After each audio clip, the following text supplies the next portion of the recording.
हा व्हिडिओ प्रत्येक फोटोग्राफरसाठी आहे की ज्याचा क्लायंट म्हणतो पैसे आज देईन, उद्या देईन आणि लवकर पैसे देतच नाही. या विषयावर तुम्हाला आजपर्यंत कोणीच माहिती नसेल सांगितली, तर मी तुम्हाला आज ती माहिती सांगणार आहे. हा व्हिडिओ शेवटपर्यंत नक्की पहा. फोटोग्राफरची सगळ्यात मोठी चूक म्हणजे फोटो चांगले काढतात पण क्लायंट सोबत बोलायला थोडे कमजोर पडतात. क्लायंटला जास्त फ्रेंडली घेतात, त्यामुळे आपलं पेमेंट घ्यायला आपल्यालाच लाज वाटते. क्लायंटकडून पेमेंट घ्यायची लाज कधीच न करू, कारण आपण कलाकार आहोत.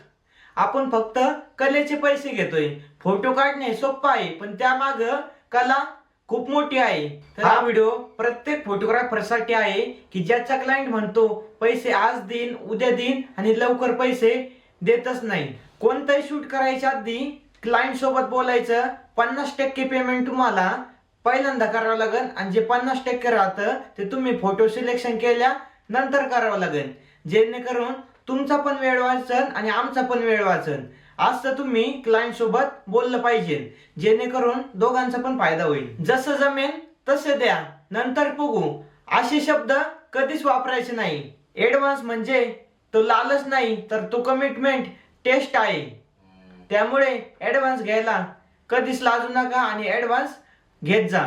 जो क्लायंट ऍडव्हान्स देत नाही तो पूर्ण पैसे द्यायला पण उशीर करतो. त्यामुळे कायम घेताना, ऑर्डर घेताना ऍडव्हान्स नक्की घ्या. शूट नंतर पैसे कसे मागायचे?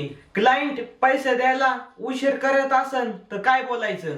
सर, पेमेंट शिवाय डिलिव्हरी करणं हे माझ्या पॉलिसीमध्ये नाही, तुम्ही आजच पेमेंट करून टाका. पूर्ण पैसे येऊपर्यंत फोटो किंवा व्हिडिओ देऊ नका. आता तुम्हाला सांगणार आहे फोटोग्राफर का फसतो.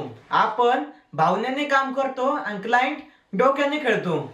जो फोटोग्राफर बोलण्यात क्लिअर आहे त्याचे पैसे कधीच अडकत नाही. आजचा फोटोग्राफर तो फक्त कॅमेरामॅन नाही, तर तो ब्रँड आहे आणि ब्रँड कधीच भीक मागत नाही, तो प्रोफेशनल पद्धतीने चार्ज करतो. जर तुम्हाला हा व्हिडिओ उपयुक्त वाटला असेल तर प्रत्येक फोटोग्राफर पर्यंत पोहोचवा. हा व्हिडिओ तुम्हाला आवडला असेल तर लाईक, शेअर आणि चॅनलला सबस्क्राईब नक्की करा, कारण पुढच्या व्हिडिओमध्ये मी सांगणार आहे क्लायंट तुला स्वतः पैसे द्यायला कसा घाई करेन.